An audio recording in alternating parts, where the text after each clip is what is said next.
everyone. Happy Thursday. Welcome to the virtual office hours with Commissioner Wilson. Hey, thank you for coming a little bit early this week. It was busy already, so it kind of feels like it should be a Friday, but I appreciate anybody and everybody who is engaged and still following along or comes back to this if they thought it was on a Friday, because it'll be out there.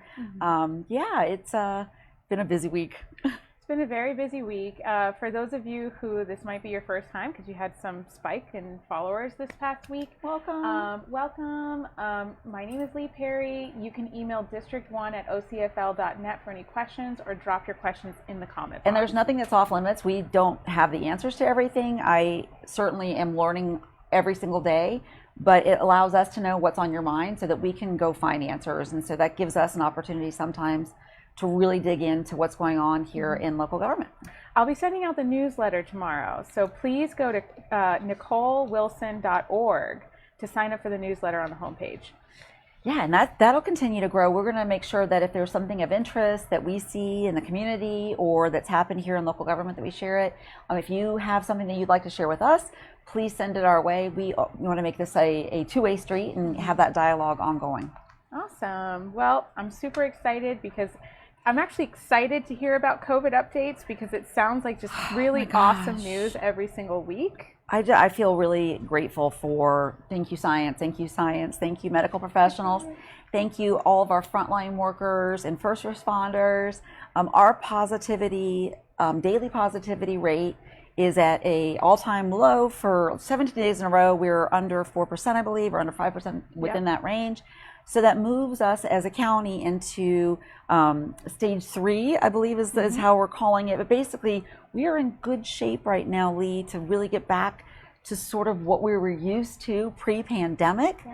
But it's because people are doing a great job of getting vaccinated. Right now, our county ages 12 and up, we're like 58, 59%. I think if we did the 20 and up, it would go, we'd have an even bigger slice. And we know for a fact that I believe our 50 or 60 and up, we were in the 70s for the percentage of vaccinated. We are still trying to make sure we're getting anybody that's eligible in for a vaccine. And even though our regional sites have closed down, Barnett Park is still doing testing and vaccinations. If you got your first vaccination at the convention center, but you haven't been able to go back, you missed your follow-up for the second shot, or if you got it at one of the regional sites and you weren't able to go back for your second, you can go to that Barnett Park site. They are still utilizing the same manufacturer. Bring your card and it should be fine. There's also plenty of private sites right now. Avalon Healthcare has vaccine in their walk-up clinics, and we have, I believe, plenty of inventory even at the CVS and Walgreens. So just check with your local pharmacy and see if they have it, and if not, please head out to Barnett Park. Lynx is partnering with the county to provide rides for anybody that has a difficult time with transportation, and we are, here to help if you need to navigate any of that, the details about where you can get vaccinated. Awesome. If you have any questions, obviously, district1@ocfl.net, but you can also go to orangecounty.net/vaccine and you'll find information there. Yeah, and I think, the big push when we talk to the medical professionals right now is to get our young people in, to have a large population of our students vaccinated by the time we go back to school in the fall will be really critical to having a successful school year. And so I think having seen how much was missed this year, I would really encourage you as a parent. All 3 of mine are vaccinated. I have now talked to many residents who have had really great outcomes with the vaccine. The young people, I think, at first thought that they were going to have more side effects from the vaccine, and the ones I've known have actually done better. So just know that if you get the vaccine and you have a little bit of the, the blahs, or you feel a little tired, that's your antibodies doing their work, and so it's really an amazing thing to know that we're going to be protected from that deadly bug going into the next school year. Awesome. Well, this is June, which is Pride Month. Yes. And this is a very special week. It's the 5th year anniversary of Pulse. Yes, and I think Pride Month usually makes you want to go, yay, let's celebrate a community of people who need to be celebrated every day.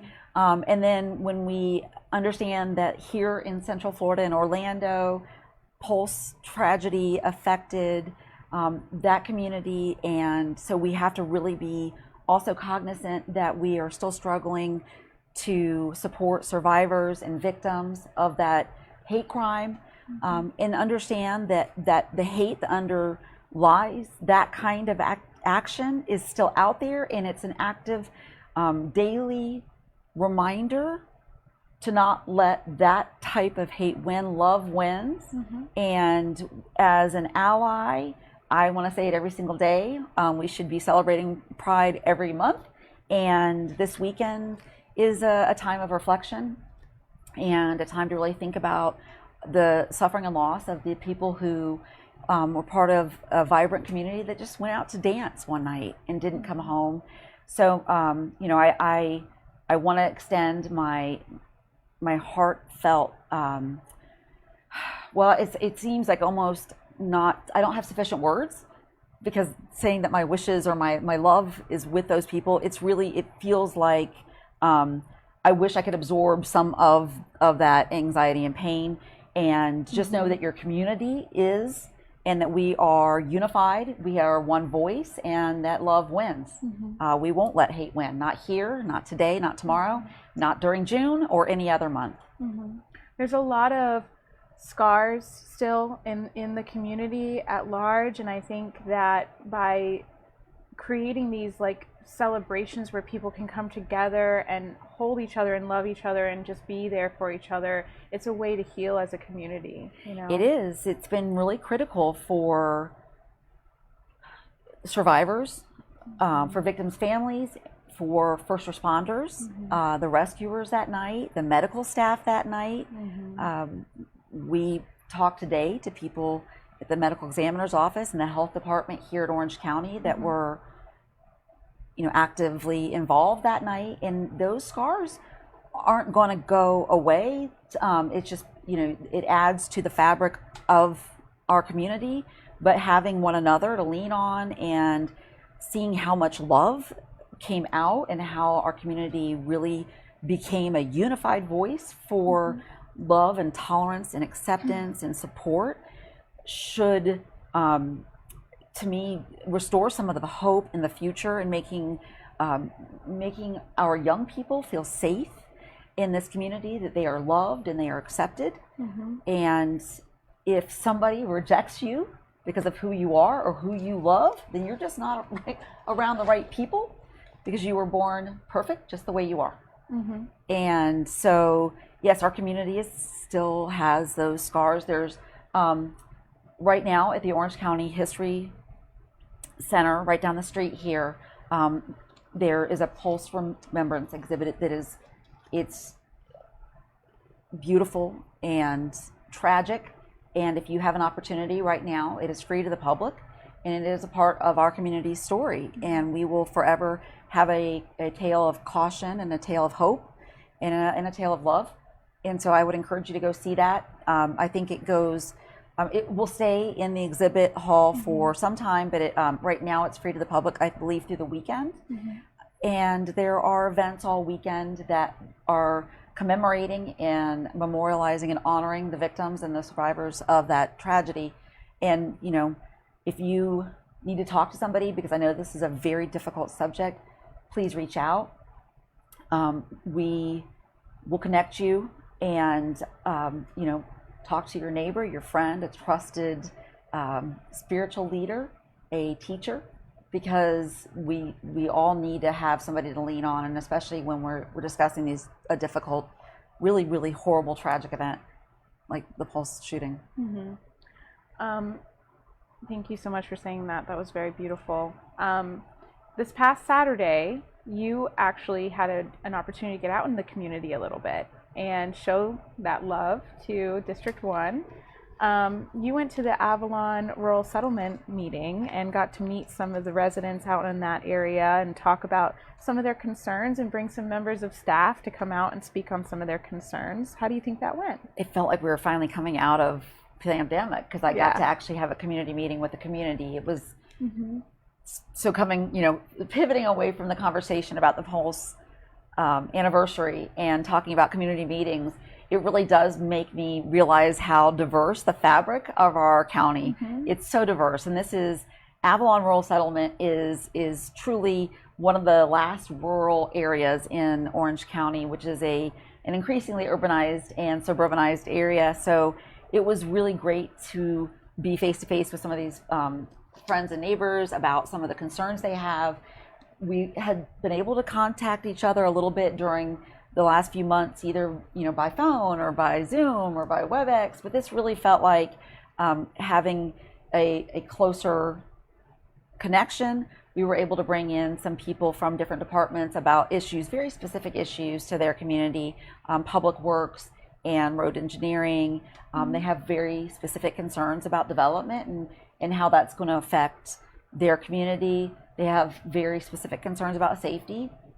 And we're going to continue to address all of those and follow up and make sure that the county's obligation to keep that rural community safe and protected in the way that they've been told they will be protected is happening. It was really great to see the departments come. Planning department actually came with the map that shows the layout of the rural settlement so that people know that this hasn't shrunk. It has maintained its status as a rural land use. And we will just continue to be in touch. It was really great. Yeah, I really loved that because, like you said, we're such a diverse county, right? So getting to hear some of the stories of some of the ways that their quality of life has changed with all this growth. They're concerned because they might have lived out in a more rural area for generations, and they were able to ride their horses along the side of the road, and now traffic has picked up and there's some concern of public safety. They have a very significant concern and problem with cut through traffic. Yeah. And so one of the things that I did was to make sure that the plans that are in place, either in conjunction with private developer plans outside of the rural settlement or the interlocal agreements we have with Lake County, or that CFX is bringing forward that will alleviate some of that cut through traffic, that we were able to bring that information to them. They don't want their roads to get wider and faster. It would actually be really devastating to that community. So we need to make sure that there are routes that go around the community if people are trying to get from Lake County to Orange County or back. And those routes are in development, and they're pretty far. Most of them are pretty far to the south.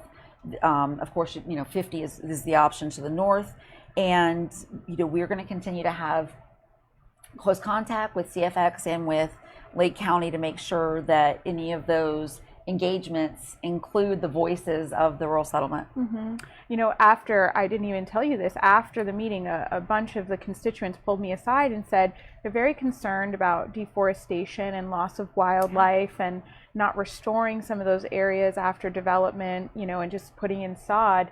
And it just felt like music to my ears that there's people that are concerned in seeing these changes and they want to vocalize them to this office. Well, and Lee, if you had turned around from your seat during that day and looked around, about 3 rows back was one of the large property developers that needed to hear this, because many, if not all, of the development plans that are in place for the area closest to the rural settlement were put into place in 2015, 2014. Some of the entitlements were put into place in the late 1990s into the early 2000s. So now where we are is we have an opportunity to really try to engage with that development community and with that local developer or any property holders who may have plans in the works to make sure they're hearing the residents' concerns. This particular developer lives in the area and was able to hear the concerns of those people. So my great hope is that it's not an us-them conversation with the development community, but that they can partner with us to make sure that when growth does happen, that we're not losing what existing natural spaces we have, that we have set aside the mature forests, the areas that are of concern for recharge, for water. So those were the things that were really high on the list that I actually even followed up with the developer about after that meeting. And his comments to me were about, the majority or the bulk of the property that they've developed on were former orange groves that during the freezes lost their viability.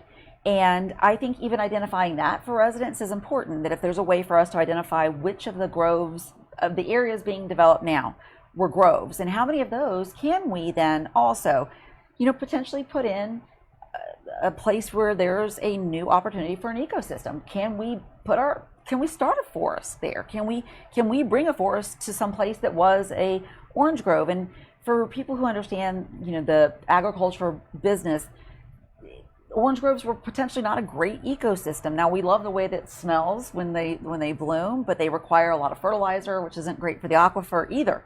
So trying to make sure that we restore that balance and keeping agricultural opportunities where they need to be, providing housing opportunities and inventory, but also having an opportunity to really get a buy-in from developers of where we can provide some ecological protections or even investment, which I would love to see. Yeah, beautiful, very well said. So let's go down the line on the BCC. Do you want to start off by explaining what a BCC is, just for those who are new to this process? Okay, tuning in for the first time, I want to tell you that the Board of County Commissioners meets every other Tuesday.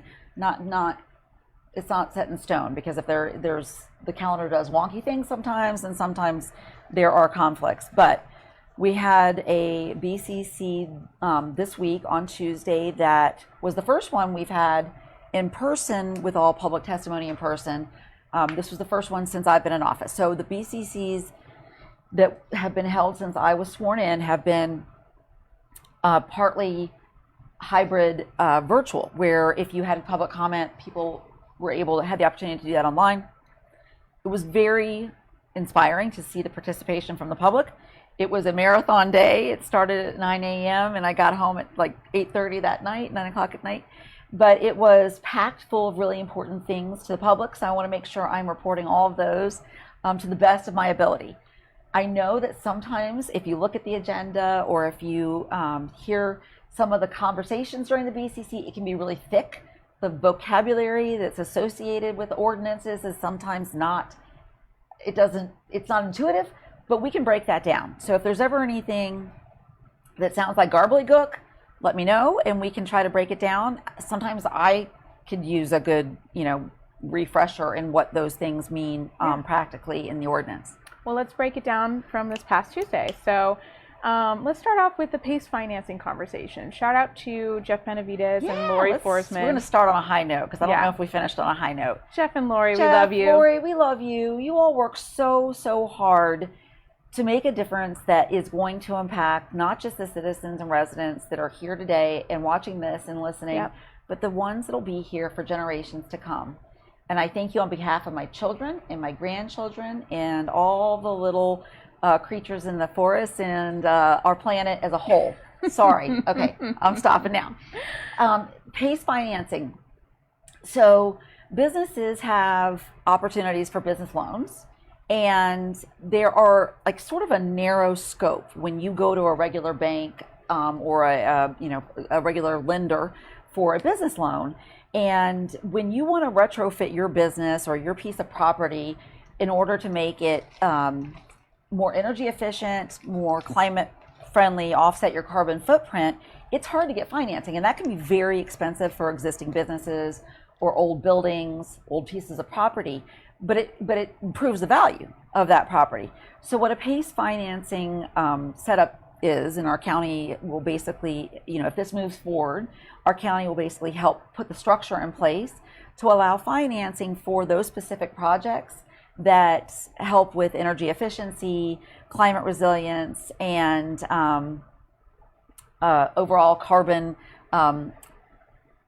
footprint offset. I don't know, I'm not wording that very well, but it gives an opportunity for these business owners to improve the value of their property.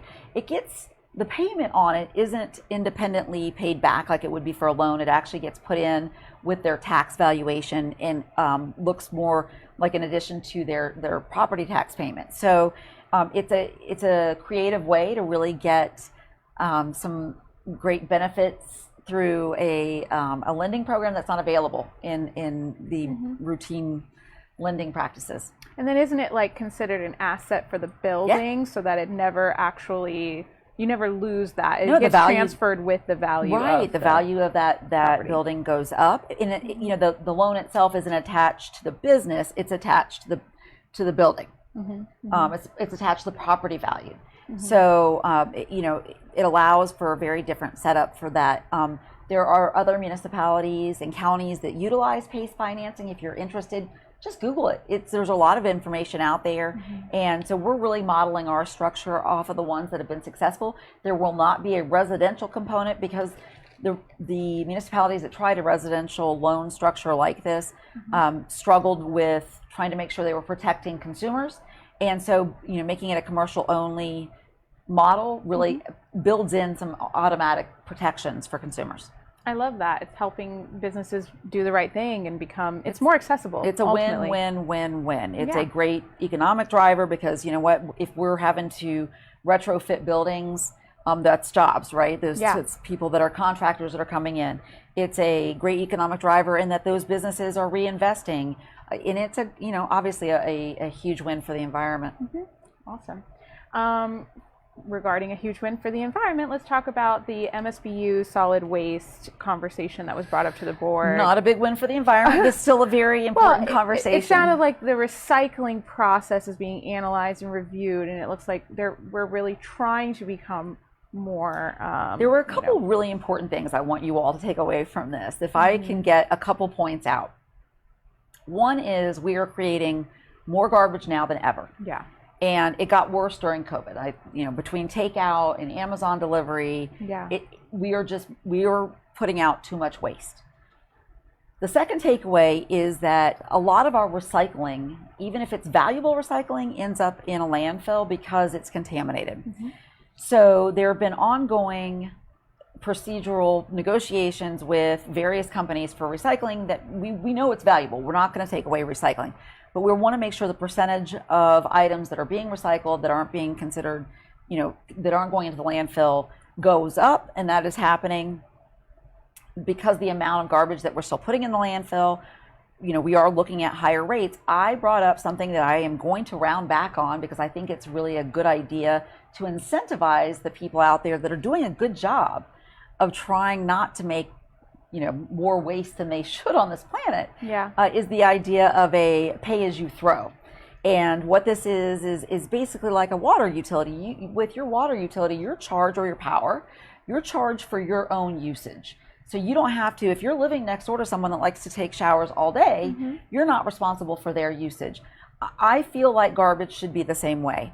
If I am, cleaning my recycling containers out and putting them out there and making sure that I'm composting my food waste, so I only have to take my cart down once every 2 weeks for garbage, that should be cheaper than my, somebody else, across the county who's putting out 2 large garbage containers every single week. And as it turns out, I've had questions about whether or not the people that had the multiple garbage containers, if that was permissible. It's not permissible if you just took it from a previous residence in Orange County, or if somehow you reported yours missing and then got one, but it is permissible if you applied and had a need for it.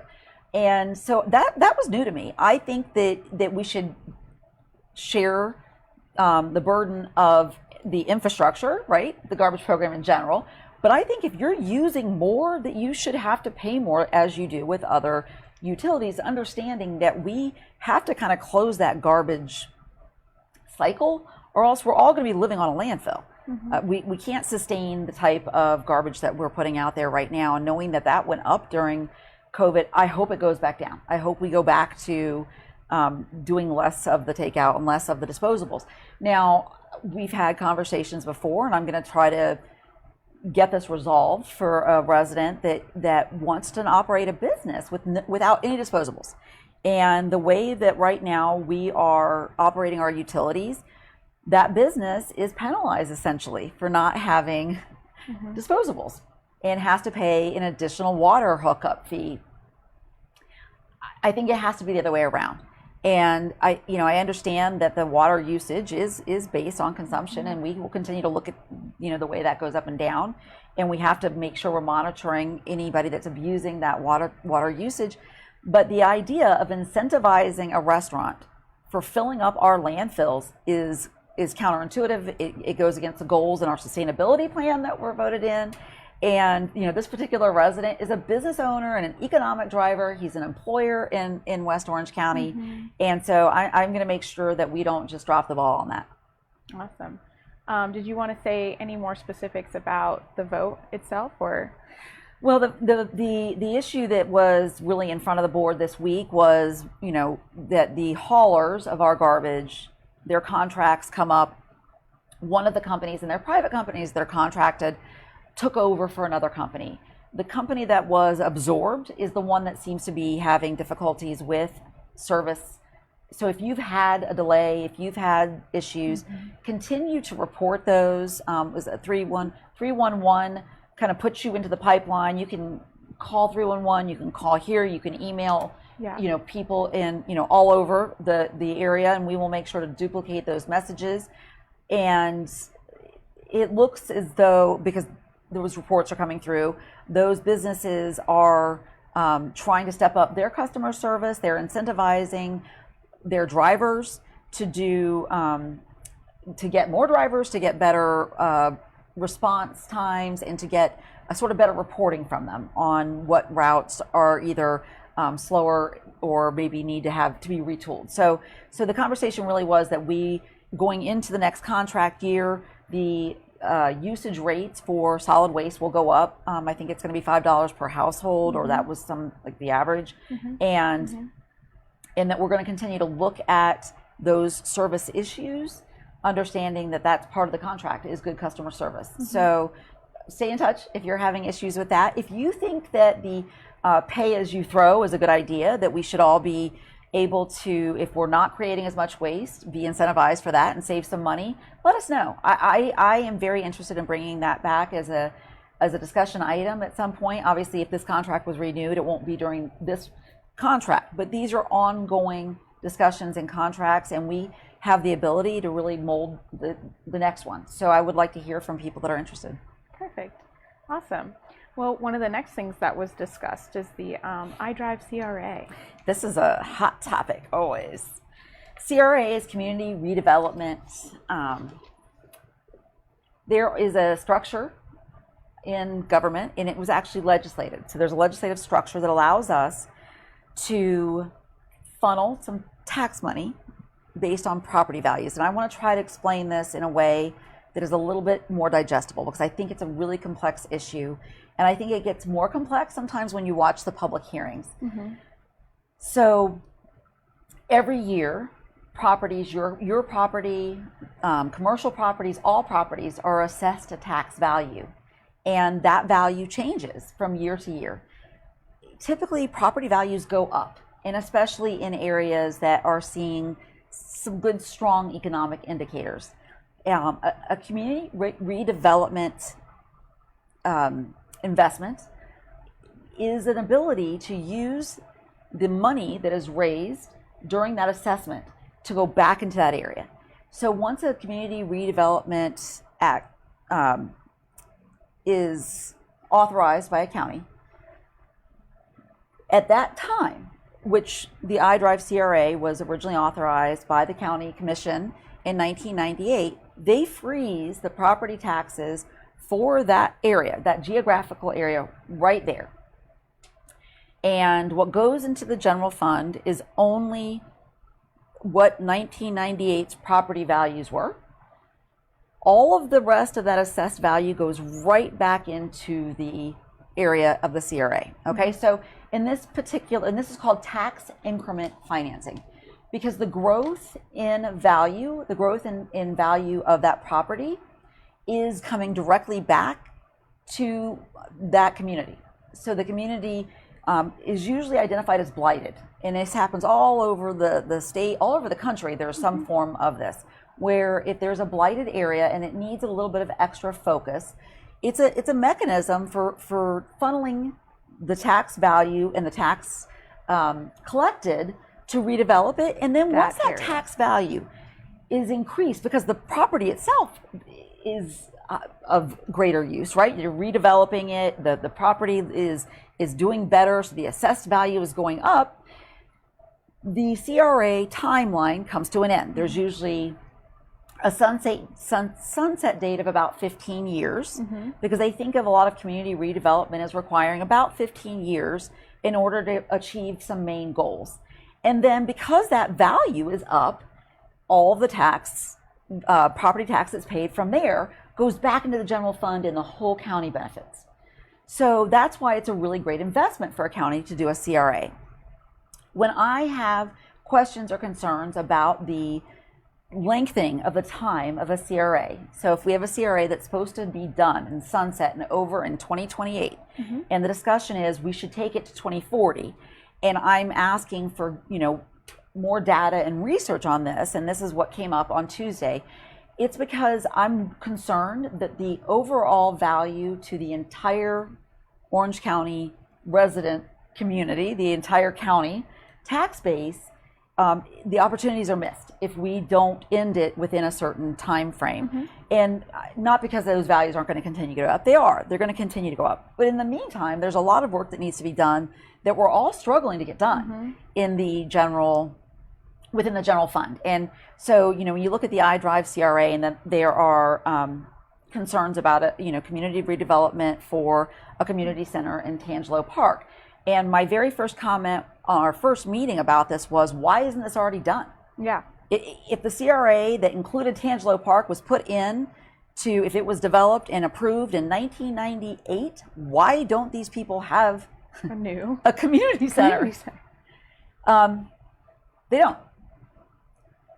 My second question has always been, if this was a CRA that was put into place because there was transportation blight, and the commission at the time identified transportation as the blight in need in 1998, by 2028, why aren't we done with those projects? Yeah. And if we are done with those projects, wouldn't the property value of that area now be a great benefit for those property taxes to go into our general fund, so that the people in Williamsburg, the people in Horizon West, the people in unincorporated Orange County, all over, east, west, south, north, be able to get the same value from that as commercial and residential property owners who are paying their property taxes every year. Yeah. You pay your property taxes, I pay my property taxes, it goes into that general fund, and then we all struggle for the projects that we need to finish.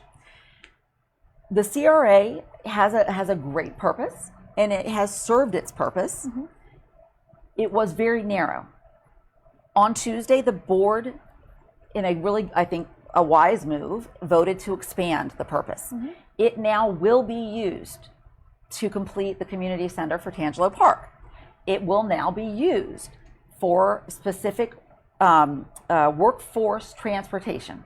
It will now be used for workforce housing, affordable and attainable housing. These are all things that we've heard from the community again and again and again, that if we are looking to funnel revenue, can we include these purposes? Yes, we can. We did it. We voted on it. It was a big success. I will tell you, we had members of the union come and speak that were speaking on behalf of the workforce in that area. We had members of the iDrive Chamber of Commerce come, and they were really in favor also of expanding uses. So it seemed to be a lot of agreement that this was time to do this, right? That it was time to expand these uses. My concern, if you listen to the conversation, and I know that it was difficult to understand where I was going with this, was that if we expand the uses, have we now given a reason to expand the length of time that we have to have this in place? And the answer to that is no, it doesn't have to be extended in length, but the political argument is now going to be, well, we've got to expand this in length. We promised the workers. Yeah, but you should be able to determine those set property taxes and basically a margin of what they will be in by the time we hit 2028. We should be able to know what budget we have to fit XYZ projects in these expanded uses within that budget, and not have to expand it unless they're trying to say, well, if we do expand it, we might go over budget, and now we're going to have to allocate more funding, which means we have to expand the sunshine. Well, is probably what they're saying. Exactly, because I think that there's a visible political problem with starting something like workforce housing and then saying, oop, time's up. What are you going to do? Time's up, 2028, time's up. But you'll know how much funding you have to allocate towards it. Not necessarily, because the TIF, the money that is made, that goes into the CRA, comes from the assessed value over that 1998 rate. So to some extent, the numbers didn't work for me when I looked at the projects that are going to this expanded use. But it's not necessarily a perfect science. Understanding those assessed values change. We don't know what the assessments are going to be next. So that was my concern. And I don't want to put the county in a position to have to abandon a really important project, or to have to funnel more money into an area that now has really overlived what would be a normal CRA lifespan when you look at the legislative intent of addressing a blighted area. The idea is you funnel it, you address that blighted area, it increases the property value. People, that have to pay those property taxes now are paying at a higher rate, but they have a higher value property, and we all benefit. Yeah. If it is a never-ending cycle of funneling, that wasn't the intended purpose of a CRA. And my concern is then what does that say to the people in all the other areas of the county that don't get the benefit of that type of funneling? So that was my question and my concern.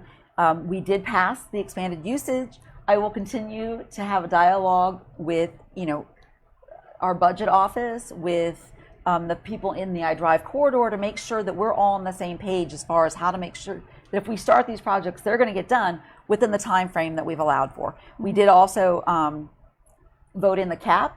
I wanted there to be a solid cap. There is not going to be. The majority said that they would rather do the 75 split. Okay. Which means that some will always stay in the CRA even if we get to a certain level of assessed value. Okay. So, and that's a compromise. That's democracy at work. Stay tuned. I know it's a complicated issue, and I can try to get some stuff out to share that. There's a few videos that actually some municipalities out in the world put together to explain this that have done a much better job than we do here, because I don't know how much they want to explain it to you, but I do, because I think it's your money and your tax dollars, and I know I sound like a tax hawk here, but I think for the purpose of equitable treatment and good tax stewardship, we should be able to explain this. Yeah. If we're voting on it, we should be able to understand it and explain it. I hope that wasn't more than you wanted from that question, but I just know it's complex issue. I'm just asking questions based on what I know a lot of people viewing from home might be kind of under, when you have a budget, you have a budget, but then when you have this undeterminable factor of the property assessment values and everything, it can be complicated. And on top of that, no one's been able to explain to me why back in 1998, they didn't include Williamsburg. And I've asked, that here's this very strong cut here that takes out what was one of the only historic neighborhood that would have really benefited from this. And so, knowing that if there is an opportunity at the sunset of this one to redraw it, to include Williamsburg, they have a slew of public works projects, a slew of roadway issues that literally, they are what the legislature contemplated when the CRA Act was put into place. This idea of bringing the money back into a community and investing it so that the entire community is lifted. So that, my argument to anybody who wants to talk about, we can try to make this more equitable if we still, is then let's include the residents that are in the shadow of all this this activity. Yeah, beautiful. Let's move on to the next topic. There was a picketing conversation, a picketing discussion that it really kind of blindsided me. I didn't really know that this was coming down the line as quickly as it did. It was a very interesting. We are used to seeing public hearings and workshops leading up to an ordinance proposal, and we didn't get that with this one. Yeah. Now, I, as the newest member on the, I'm sorry. No, you're good. You're good. The newest member of the commission. I wondered, maybe this was something that came up before, because as the chicken ordinance that was first brought up several years ago, 2013. or the retail pet store ban, which that was has many of these things 2014. are developed over time, and they're really thought through because there can be, you know, a lot of implications and consequences from the ordinances. It's law. And when we're legislating, we should take our time and make sure that we're thinking it all through. And so this one actually was a reaction to protests that happened after George Floyd's murder. And at the time, the sheriff was concerned that residents in an area where there were protests going on were having their privacy and their ability to live, you know, peacefully, were being impeded by the protesters. I think the conversation, if you go back and watch the video, which we can, you know, try to parse out maybe a few pieces of it, the conversation was interesting, and I think we decided as a board actually to go ahead and have another public engagement, trying to bring in some public feedback about this. So the next BCC, it will be on the agenda. If you have a feeling about this one way or the other, please consider coming out and letting us know. Communicate by email or phone call. We're here to listen to you about it. My concern was, number one, that we were violating free speech and free assembly rights. I think, you know, there's been no question that this is a time in history that we will look back and we will be grateful we lived through, because we saw tremendous social change. Yeah. I think that the reaction that the sheriff here and our community had at that time that this was first discussed may have been with a good intent, but I think that you have to really be careful about chilling free speech and protest. And we have a lot of tools in the tool chest to make sure that private property owners are protected. If you set foot on my piece of property right now with a sign that says Nicole Wilson's horrible, I can call the sheriff, and you're trespassing. Potentially, if you leave that sign in my front yard, you're vandalizing. Yeah. If you bang on my door, you're harassing. These are all laws that we have that are already on the books. There are right now in Florida, because of this year's legislature and the reaction once again to George Floyd's death and the Black Lives Matter movement, our legislature and the governor signed into law the strictest anti-protest legislation in the country. Yeah. If you're arrested for protesting in Florida, that you stay in jail until your first arraignment. This is, you know, to me, very chilling when you think about our First Amendment rights and our ability to gather and to protest. So I believe whether this ordinance was written with all those things safely secured or not, we have to get as much public feedback as possible before voting it in. Yeah. I think it may be redundant. I think there are already things in place, and nobody likes a redundant law. I think it makes things more difficult to enforce. I think it makes things more complicated for, you know, county staff, for the sheriff's department, and for the citizens. I think trying to walk 150 feet out from somewhere and trying to decide, you know, what that means is, I mean, yeah. Is there a hole somewhere in what tools we have, you know, legally in that toolbox? Is there a hole somewhere that this ordinance would serve? That was my question, and the answer was that people were everywhere during the protests, and so it was difficult to enforce like a trespass because people were in private property and on the sidewalk. So if you can say that it was illegal to be on the sidewalk there, then you could enforce. But that to me sounds like an anti-protest law. So I don't know if there was a compelling argument for me that there were enough holes. There seems to me like there's a lot of comprehensive things on the books to make sure that we're able to control protest and keep them from turning into riots, which I understand the need. I get that. But I think, you know, if we are trying to silence First Amendment rights because of our comfort level, then you're missing the point. Oh, for sure.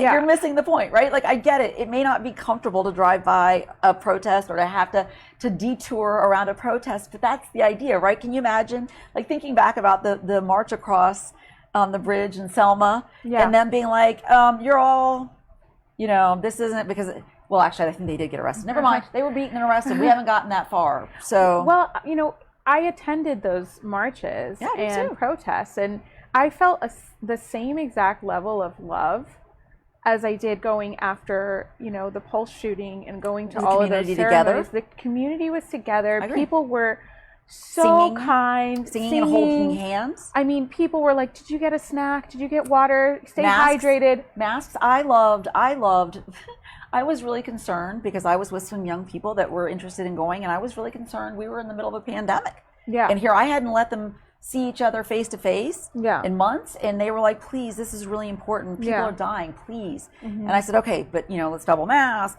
We got down there, and there were church groups handing out masks and anti-bac. There were people walking around just making sure that, hey, maybe give some space, because they wanted to still have that right to protest. Yeah. Even in the face of what could be a deadly, virus, arrest, whatever, because they wanted to be heard. And it makes me so patriotic. I had never felt as patriotic as I did during that time.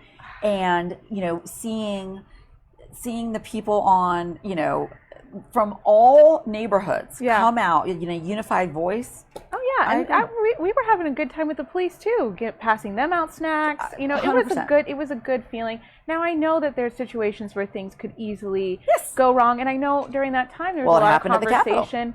Absolutely, there's a lot of conversation about military grade like sound waves and military grade, enforcement and protests and riots and all of that.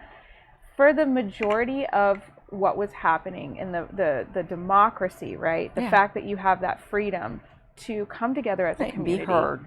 That was the majority of those opportunities that happened in the community. Exactly. There was, overwhelmingly, and Sheriff Mina said, overwhelmingly peaceful protests. And so this ordinance, just to be very clear, it's geared towards a buffer. It actually expressly delineates a buffer zone of 150 feet from a target residence. Okay. So once again, I just it felt a little. We'll see. Out of nowhere. Yeah, we'll keep having the conversation. I think it's a good conversation. I think it's really important. Thank you for speaking up for people, because I feel like a lot of people would have loved to come out and make their voices heard on this. Well, and I want to be clear about something. Like I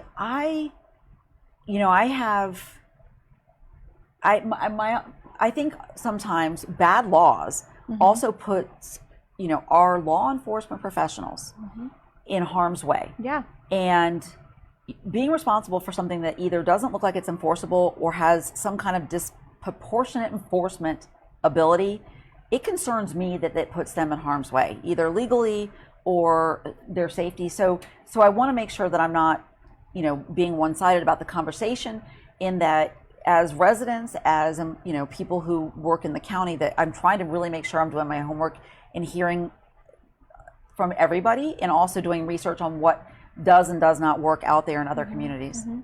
Awesome. Well, one of the last things that was covered, chickens. And I actually love the segue, because you were saying, bad laws can create more problems. Yeah. When there's no regulation, sometimes there can be some problems. And with the chickens, I think a lot of people, this conversation has been going on since 2013. A lot of people who express concerns were expressing concerns over things that weren't being regulated. Exactly. This was supposed to have been the final public hearing about an ordinance that's been in the work for years. We have a outstanding staff that put this together, that did an unbelievable amount of research and time, and engaged all the commissioners, and engaged the public, and engaged experts. And I was really, really frustrated about the outcome of this particular part of the meeting, because I felt like my own board didn't read the ordinance language. The language provided for the things that they ultimately objected to and took a pass on voting for. The reality of it is that right now there are people in Orange County, unincorporated Orange County, that are doing all kinds of things that they're not supposed to be doing in their residences, whether it is operating a business, having some kind of an exotic animal, parking a food truck in their front yard, whatever. There can be a number of things that are out of compliance. Oh, yeah. This ordinance had nothing to do with that. This ordinance actually brought us into a place where we've got a structure for permitting and compliance for people who want to do it the right way. And, I've talked to residents that lived in the city of Orlando and had chickens and were able to feed themselves on a daily basis, who thought, oh, you know what I'll do? I'll just add a couple acres so I can have my 4 chickens and a garden. And they move out to unincorporated Orange County, where they're not in an HOA, they are not in city limits, and they're not permitted to have chickens. And this ordinance was for them. Yeah. And somehow, because there was, and I empathize with the speaker, there was a speaker who had a bad neighbor who had free-range chickens, and she was emotional and said that those chickens intimidated her dogs and that they were smelly, and that there was from that speaker there was sort of a conversation that happened with some members of the board it was completely irrelevant to the language of the ordinance about having permission from neighbors about backyard chicken keeping. And if you read the ordinance, there are setbacks that are involved. There's an education program. There's a closed coop. It was all contemplated. And that's why when, the staff members, when Lori and Jeff started working on this, there was no stone left unturned. They worked really hard and they honed in on the language. And last month at a BCC where we weren't even supposed to be there because it was supposed to be the next week, but it was inconvenient for somebody, we stayed till 5 o'clock so we could work on this language, and none of these issues came up. And here we are. Yeah. We're finished and we're rounding the corner. It was a workshop last time. It was a work session. A period of time for the board to hash out their questions in detail at that BCC, not this last one. At any level of detail they wanted to. Right. Yeah. Like, I literally had the staff members that worked on this. I was concerned about the conveyance of property, and then, did the ordinance contemplate that if you sold your property with the coop, that there may be a perception that a permit went with it? They addressed it. The language is all clear and precise. When I tell you that those work sessions, the intent is to get into those details and to incorporate the voices of people and to ask the staff, what if? It didn't happen. We get to this hearing. We're missing 2 of our board members. And the ones that were there started saying, well, maybe we should ask the neighbors for permission. And when I tell you why that's a problem, it's going to make sense. When you live in an HOA community, you essentially do that. You've agreed that you all are going to play by a certain set of rules. And those rules can include what color your house is, how many cars you park, what's in front of your house. If you live in unincorporated Orange County, essentially, if it's not prohibited by code, you have the right to do that, right? Yeah. So as of, yesterday, we didn't have anything that allowed chickens to be in people's backyards. So that's why this was an idea for people who were coming from these municipalities that wanted to have them, but it gives a very limited opportunity for chicken keeping. The idea of asking neighbors permission and going down that slope, can you imagine now what we're going to be asking for permission for? Oh, Not in an HOA, in an unincorporated Orange County. Yeah. I've got a dog. What if my dog is barking too loud? What if my cat meows? I mean, what if my hot water heater knocks a little bit? What if I have an RV? This is not an HOA. And my point during the meeting was there's a mechanism by which, if you are somebody who wants to be on the same page as your neighbors, then you may be a great fit for an HOA community. And so, that is a legal structure that's in place. And when you go to buy your house, it comes with the HOA bylaws so that you know exactly what you are permitted to do and to not do, and the county doesn't get to override that. So if somebody wants to keep chickens and their HOA says no, their HOA is what goes, because that's a deed restriction. It goes on your deed.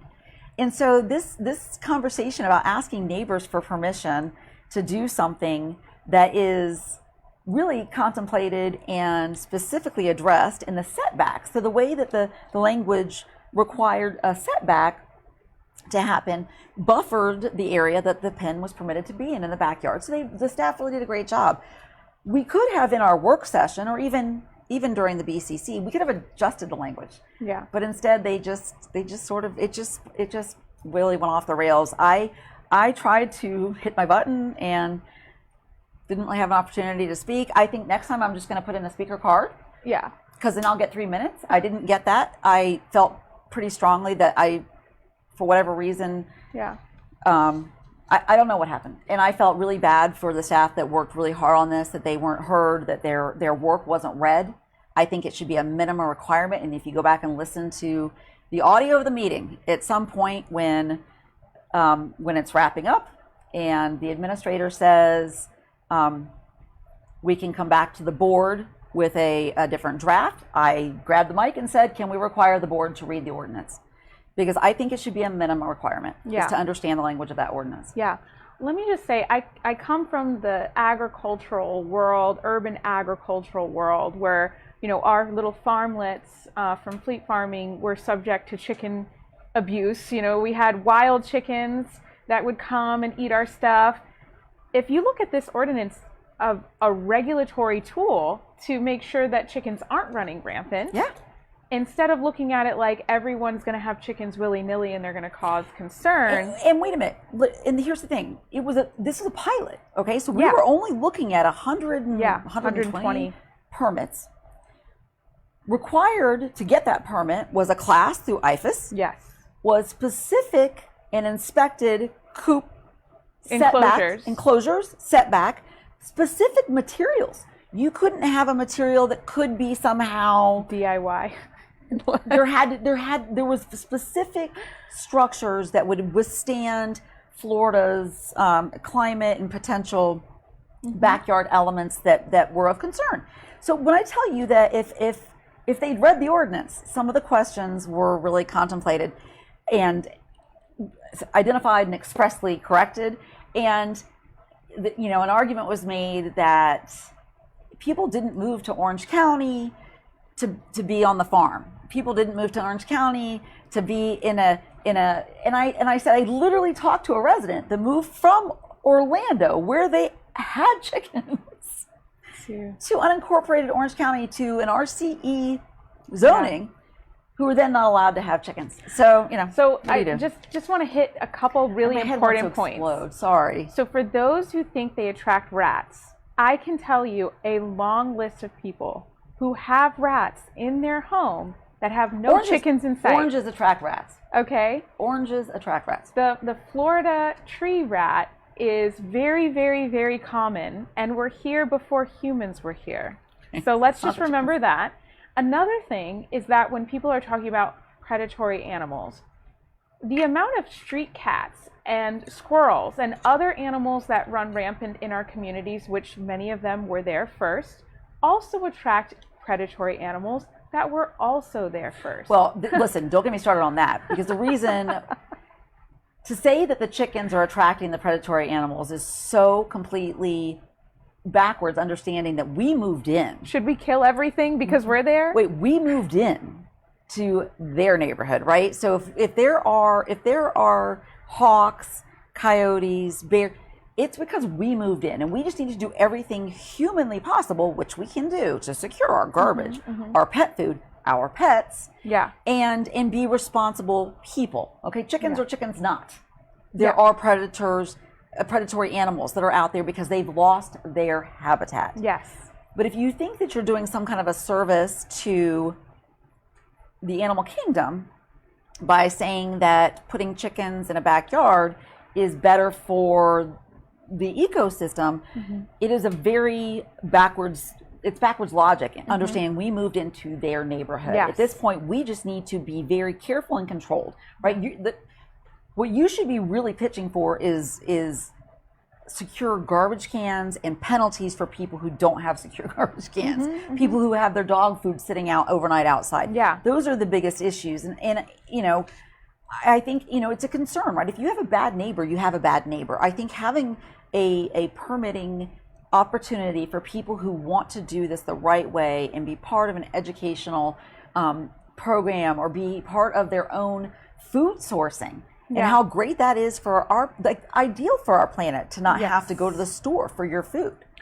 And one of the ladies that spoke sent an email that basically implied that we're not in a third world country, almost as though there's some negative connotation within that idea. Like growing your own food is somehow. And just, I love the point that Commissioner Bonilla brought up about how we're trying to get back to that, because that is how you're more connected to nature and how you ultimately can be more resilient, and that your family, and one of the speakers talked about how she has 4 kids and she goes through a dozen of eggs every single morning. And all of her kids have protein. In good times and bad, her kids have protein.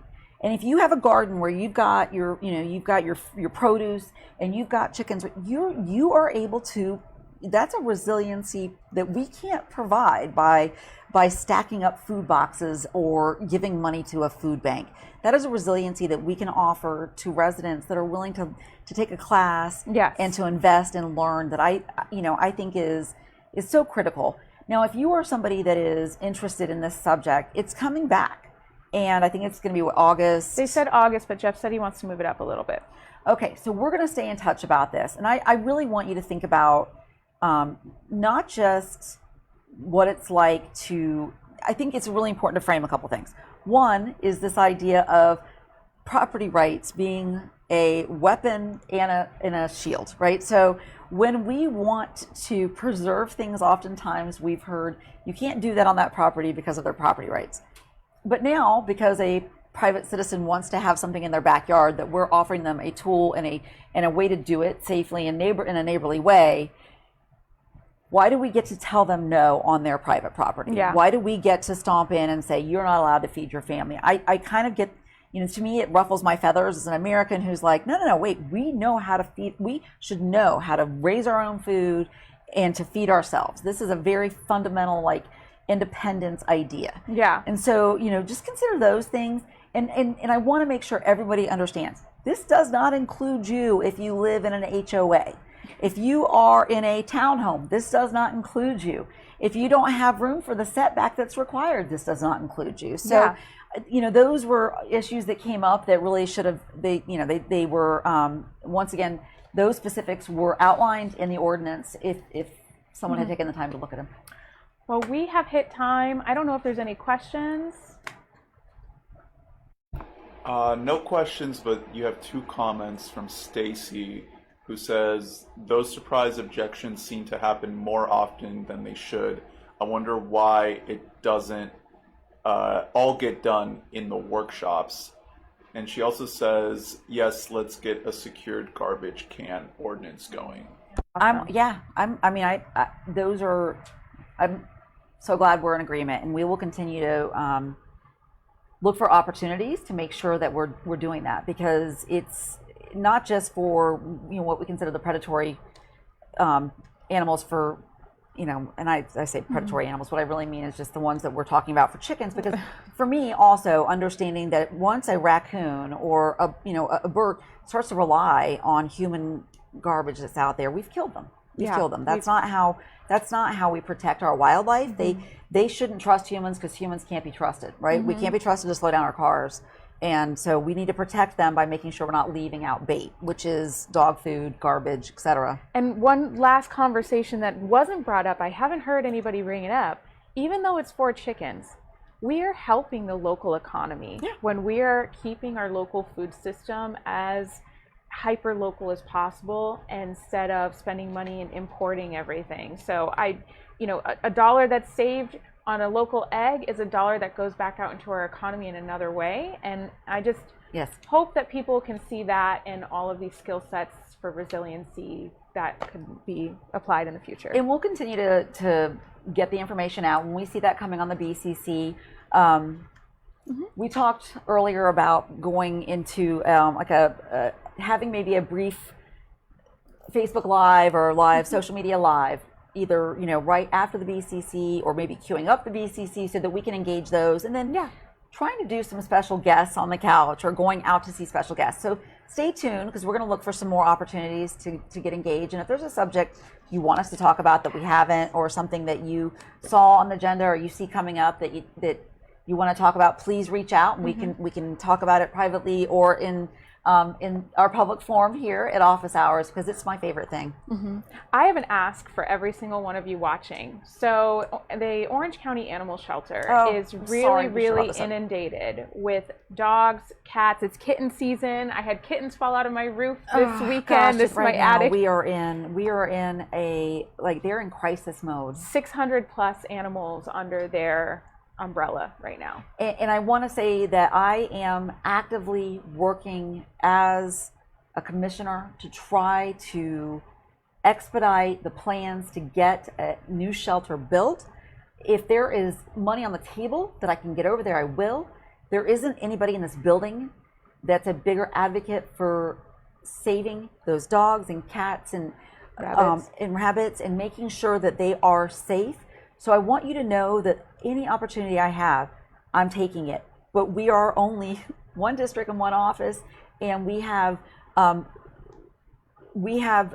only so much influence. So your voice is always going to be needed, but even more importantly, your volunteer time, your energy, your donations, all of those things for those animals, because you can only stretch those, the funding dollars so far. And when we get a boom like we're having right now, huge boom, where, what'd she say, 600, almost 700 animals, almost 700 animals. They're beyond capacity right now. And I think it's such an important thing for people to understand. This is the part that broke my heart. I said, what do you think is happening? And she said, some of the people that are dropping their dogs off, relinquishing their animals, come back to try to adopt a different one, like they're a disposable item. And it mind-boggling to me. So there's a public education component to this that we all, those of us who love animals, which I know is so many of you all, we need to continue to engage our friends and neighbors, and like the actual commitment that it is to be a pet owner and have a pet family member, and what they can do to help that isn't so overwhelming, right? Whether it's fostering, donating items, or time. So those are things that we'll just continue to remind everybody about. And thank you for watching. Thank you for helping and for staying in touch with us. Have a good weekend, everyone. Thank you so much.